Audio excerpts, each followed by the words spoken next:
Hello, everybody.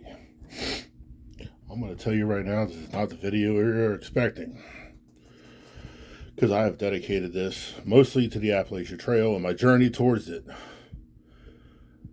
But this is not about the Appalachian Trail. This is about me expressing a lot of emotions and anxiety and animosity. Because the last couple weeks have been extremely trying. I want to start by saying my heart goes out to the 67 that lost their lives in the plane crash in the Potomac River, and the 6 that lost their lives in Northeast Philly. My love goes out to their families and their friends, and I hope their souls rest very peacefully. As you guys may have heard in a previous video, Philadelphia is my home. I know that neighborhood. I know probably the pain that the people in that neighborhood are feeling, and I just hope that everybody's okay. I know someone that lives near the Roosevelt Mall, and I have heard from them. They are fine. And it is an absolute disaster what has happened the last couple days, the last week, with these aviation crashes. And it absolutely breaks my heart. I hope that everybody's family finds a measure in peace. And I cannot understand or even comprehend what you're going through. I need to talk a little bit about this. I don't want this to be a political channel, but I have to discuss this, and I want everybody to understand where I'm coming from. I am not a Trump supporter. I don't support MAGA. I did not vote for Harris either. I did vote for Biden in 2020. I did not feel good about it. I haven't really been happy with politics the last 8 years. It's not really been a good thing for the American people, and I don't like the partisan divides that we have. I think they are very detrimental. This being said, what is happening in this country is terrifying. And it's not just with the government, it's with the people as well. People seem to think that they know best, or they know brightest, and they think that their way is correct, and that I don't think anybody truly understands how government works or how politics works. But they have played us all for fools. So please keep your wits about you, because what I'm about to say is going to piss some people off, and some people are going to think that I am praising them, and I am surely not. Donald Trump is an evil prick. Elon Musk is an evil prick. What is happening in our government is I can't say it's never happened before, but it's happened once before. And they are following the fascist playbook to a T. And anybody who has paid attention to history would know that. This is what the Nazis did. And they have lied, and they're cheating, and they are stealing from everybody one way or another. I think that we just need to start paying attention, because they won this election on grocery prices. Plain and simple. Those grocery prices are not going to go down. Gas prices are not going to go down. They're going to implement these tariffs on Canada and Mexico and China. Well, that's pretty much where we get all of our stuff. I'm not going to say all of it, but most of it. Car parts, produce, meat, fish, oil. We get 60% of our oil from Canada. I don't know if anybody knew that. He said something like, Trump said something on the campaign trail about, we're getting all this oil from Venezuela. We get less than 2% of oil from Venezuela. That's a true stat.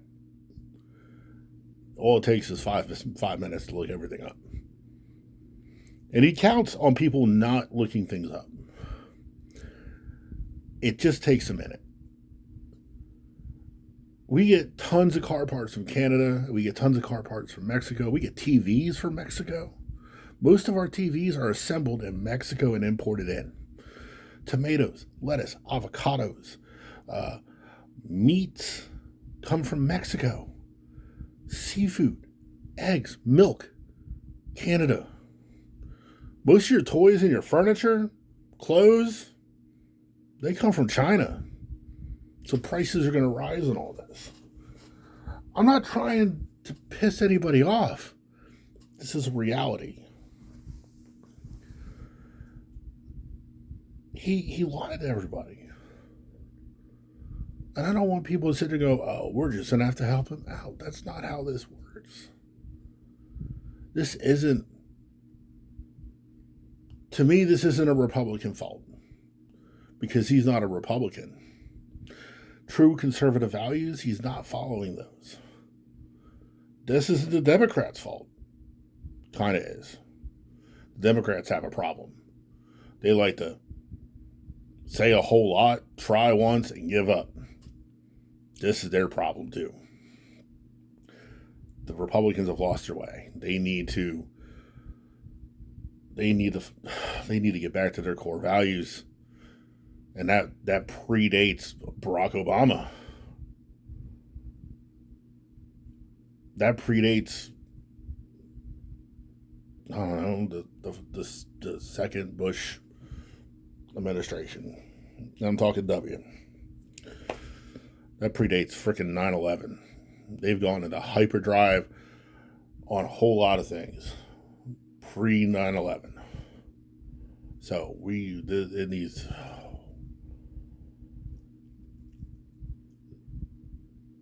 I remember as a teenager when I really started getting into politics, when Bob Dole and Joe Biden were the Senate majority and Senate minority leaders, and things got done.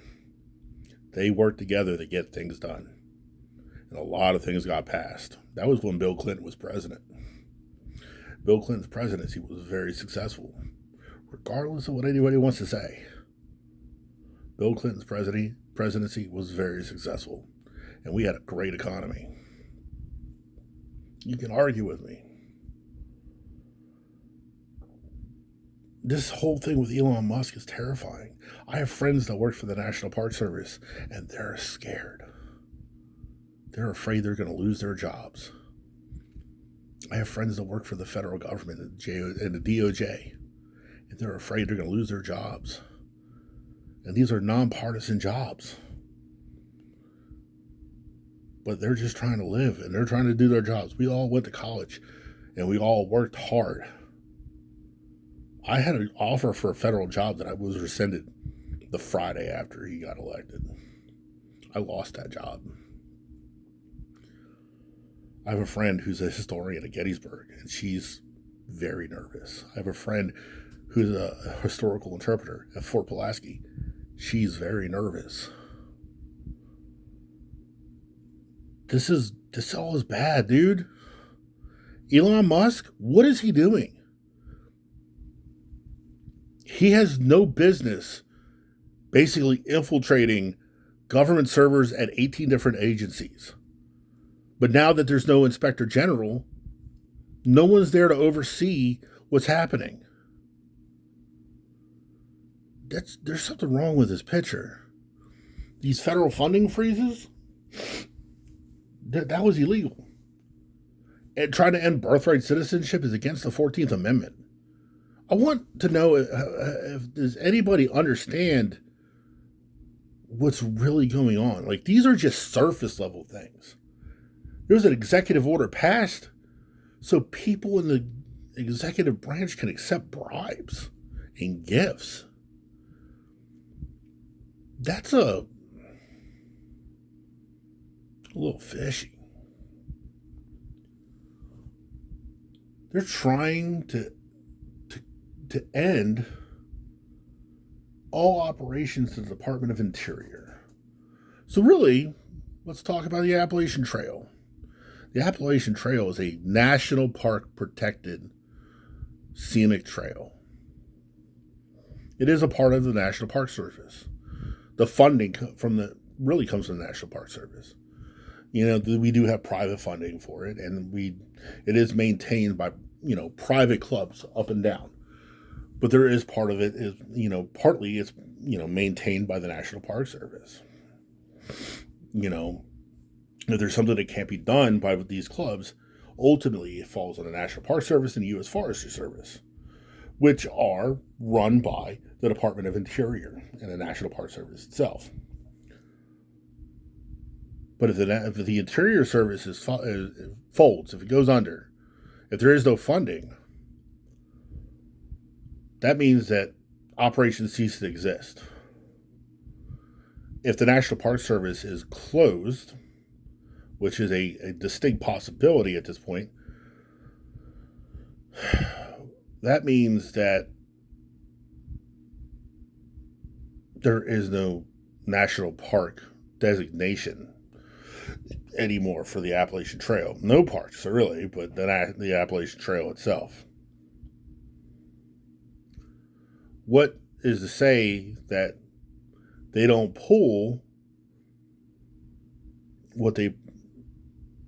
I gotta pull a history lesson all of a sudden. This is awesome stuff. So, a lot of what you see now on the East Coast as far as lumber and forestry, a lot of the woods and forests that you see, especially along the Appalachian Mountains, Appalachian, that's really the correct pronunciation. I'm a northerner, I'm stupid. Is all new growth forest.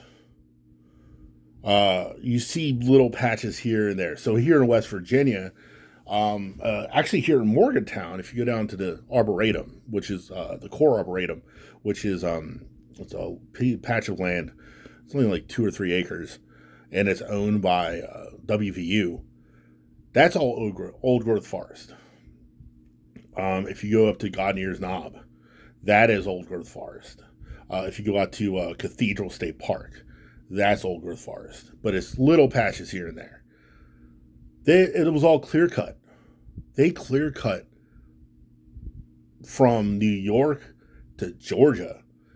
Mississippi a lot of parts of Mississippi was clear cut. Alabama. The woods were just torn to shreds. There was actually a time when a fifth of the state of West Virginia was on fire. All the undergrowth, it's called pumice, was on fire.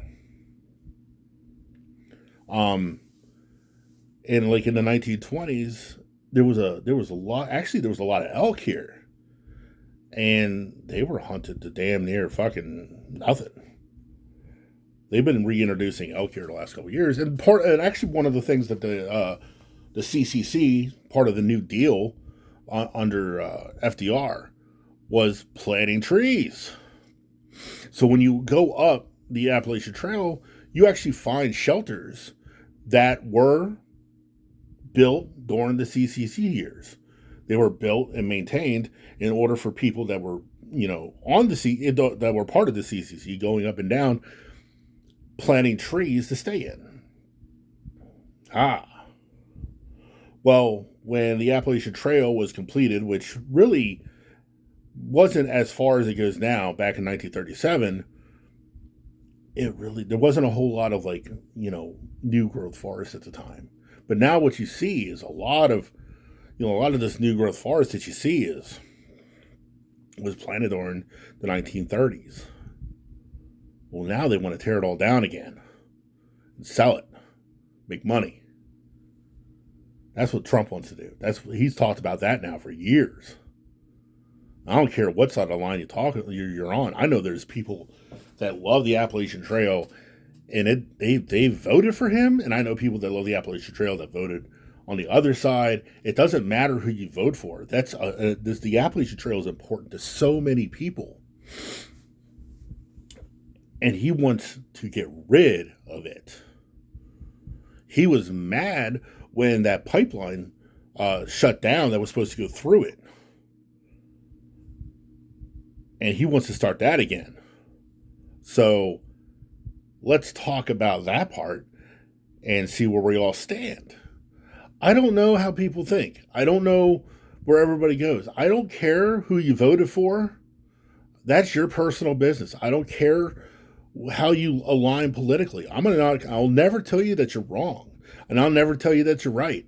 That's your business. I'll never tell you, like, I know there's people out there who be like, you voted for Trump, you're a racist. I don't look at it like that. I don't know how you feel about it, because every person's different. You may look at what Elon Musk did on that stage and either defend him or not, because you may look at it one way or I know how I look at it, and it's not good, but that doesn't mean that you look at it that way, and you may not see him as that. I see a man who grew up in South Africa where racism is huge, and a man who has praised certain people in the past that were horrible. So again, that's who you are. To me, this isn't partisan. This is throwing out ideas, and this is throwing out facts, and I am terrified. You have to understand, I'm an independent person, but I'm a liberal at heart, and I have certain political linings. They decide in a certain way. I will never pick a political party because I want to be as pragmatic as possible. I believe that in this country, especially if you can't be pragmatic, you might as well just flush yourself down the toilet, because you're a shitty person anyway. You might as well try to be as sensible as possible and look at everything while standing on a fence. Because every politician lies, except for maybe a couple, and I'm not going to get into that. We need people that look out for the best interest of the people, not the rich, not businesses. We need people that look out for the best interest of us and who we are. I'm not looking for someone who's going to line their pockets. I don't think we should let them insider trade, I'm just one of those guys, though. I'm a blue-collar guy from South Philly. That's an end of story for me. I've done nothing but work blue-collar jobs my entire life. I've worked in kitchen. I'm an old kitchen grunt. I've done nothing but work in kitchens in the heat. So, and I try to look out for little people every day. So, that's just who I do. That's who I am. I don't know. If you got thoughts, share them. I'm not going to sit here and berate anybody. And if you guys share a thought and somebody else berates you, I'm going to berate them. I don't care what side of the line you sit on. This is a place where we should all be able to share our opinions and our thoughts and be able to have constructive, productive conversation. I don't want someone in there cussing another person out because they have a difference of opinion. That's not what this is going to be about. I don't care. We are all human beings. We all need to have respect and dignity. All right, I'm going to go. I got to go to the gym. I've lost 10 pounds in the last 2 weeks, and I'm on a roll. I got my coffee here. I'm almost done it. I made Brunswick stew last night. That was delicious. Very nutritious, too, because I don't do all the sugars and stuff like that. I threw it in a crock pot, no oil, no butter, and I just let it stew for a while. And it was good. And I made it with chicken, too.